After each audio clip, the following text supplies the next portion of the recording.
Está chegando a reta final das eleições, os ânimos começam a ficar aflorados numa eleição marcada, principalmente no estado de São Paulo, por uma observação ao que acontece na nossa capital, a capital cidade de São Paulo. Uma eleição marcada, infelizmente, por cenas de violência que passaram do tom de discussão e entraram na violência física. Um ambiente mais tenso, que não é uma novidade também no Brasil. De 2018 para cá, o processo eleitoral sempre é marcado por desavenças, debates, discussões que fazem com que amizades sejam desfeitas, com que grupos da família virem verdadeiros palanques eleitorais e também faz com que o mercado de trabalho olhe para esse assunto. E é disso que a gente fala a partir de agora, tendo como convidada a psicóloga Andréia Krug, especialista em carreira, recrutamento e seleção com mais de 30 anos de experiência em RHs. Andréia, muito obrigado por atender o nosso convite. É um prazer ouvi-la aqui na Rádio Bandeirantes Campinas. O prazer é meu em poder estar contribuindo aí com esse tema tão atual e polêmico. Uma pesquisa da plataforma Indeed aponta que 80% dos funcionários optam por não falar sobre política no trabalho para evitar desentendimentos. Esse número eu imagino que chegou a 80% em função de eleições anteriores em que o assunto política já gerou uma série de desgastes, né, Andréia? Sim, né? E hoje você tem toda uma legislação em relação a isso. Uma simples conversa, às vezes, de um líder com subordinado, pode ser considerado como um assédio eleitoral.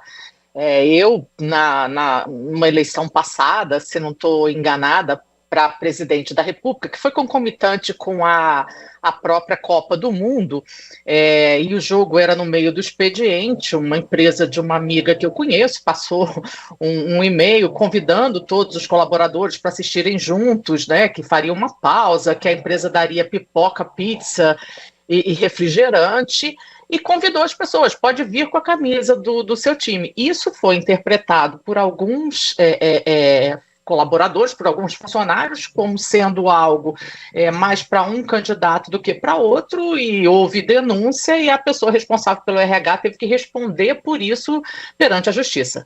Então, realmente, não é só toda a passionalidade que tem o assunto em si, que a gente está vendo num grau de intolerância absurdo, mas também pela própria consequência que isso pode gerar.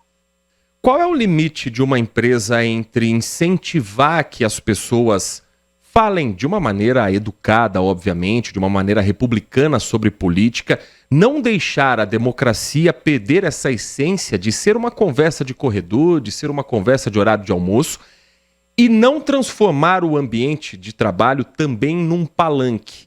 Há um limite em que a empresa consiga colocar esse papel da democracia, sem interferir, obviamente, no processo e sem pedir voto para nenhum candidato, psicóloga? Idealmente, isso deveria ser tratado, inclusive, quando não tivesse no calor de uma eleição para acontecer.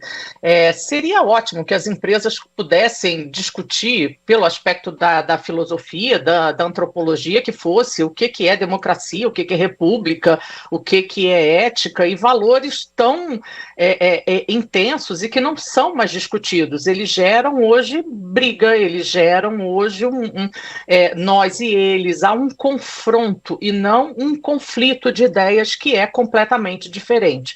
Então, principalmente fora desses momentos, promover debates das pessoas que têm opiniões divergentes seria fantástico que as empresas fizessem. Por quê? Porque a divergência é o que cria a possibilidade do novo. Se eu tenho uma ideia, você tem outra, e a gente pode discutir sobre isso, provavelmente não vai ficar a minha, provavelmente não vai ficar a sua, mas fica realmente uma terceira via que às vezes é melhor para todo mundo. Agora, para isso, tem que aprender uma coisa que é muito difícil na nossa humanidade: escutar. Eu acho que a gente não veio com esse chip de fábrica.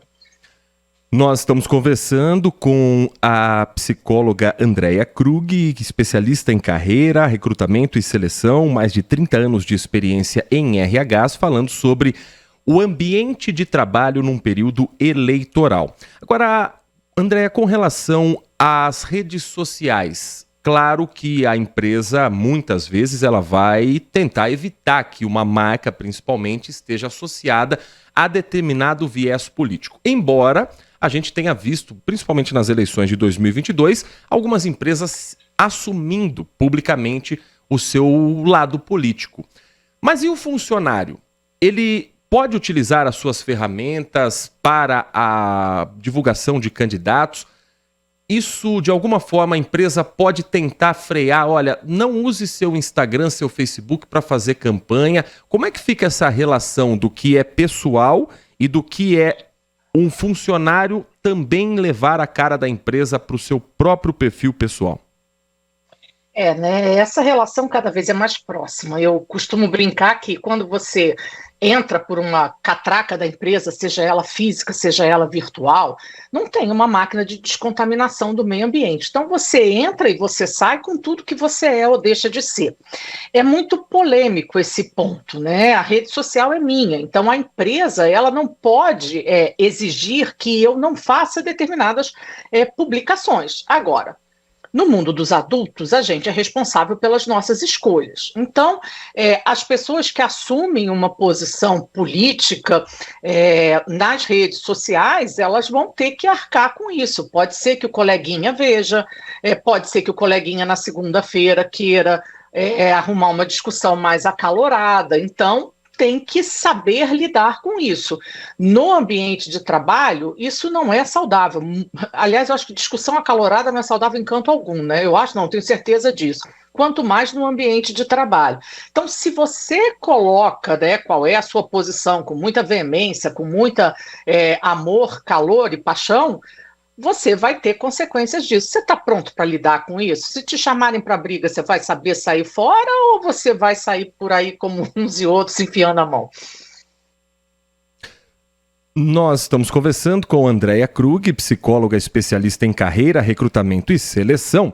E, obviamente, que um assunto como esse, ele gera aqui uma série de discussões, de dúvidas e também um fato aqui curioso que a gente não pode deixar passar a oportunidade de conversar com uma especialista nesse assunto. Quero aproveitar, a senhora Andréia, para a gente poder responder a dúvida aqui de um ouvinte, é o Edmilson, final do telefone 9884.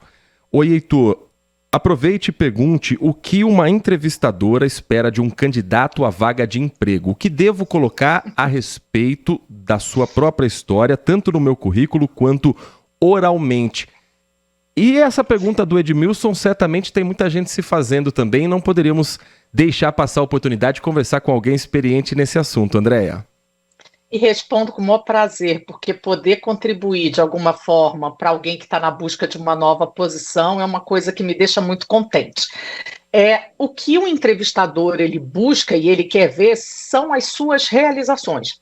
Então, assim, o que você fez? Qual foi a entrega que se destacou? Se você parar e pensar na sua vida profissional, qual foi aquele momento que você vivenciou e deu conta de um super desafio? Aquilo que você se orgulha, aquilo que você olha para trás e fala assim, poxa, eu mandei muito bem nesse momento.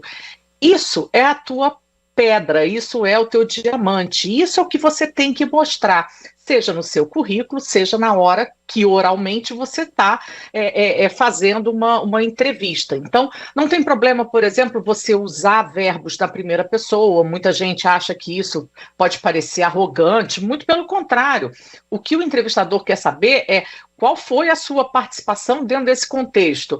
Eu liderei um projeto assim, assim, eu concebi uma ideia assim, assado. Olha, eu participei de um projeto que eu pude aprender isso e aquilo outro. É isso que o entrevistador quer ver, quer ouvir.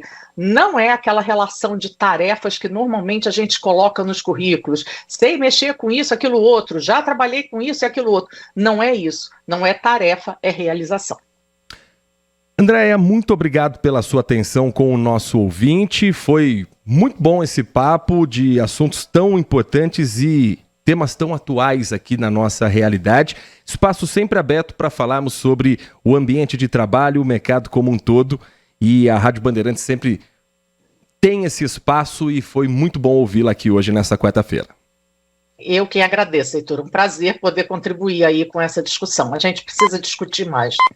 Sem dúvida nenhuma, e discutir dentro de uma maneira republicana, né, Andréia? Perfeito. Não como o debate que a gente tem visto acontecer a cada semana em São Paulo. Não, pelo amor de Deus, chega, né? Muito obrigado, um bom dia de trabalho para você e para toda a sua equipe. Obrigada.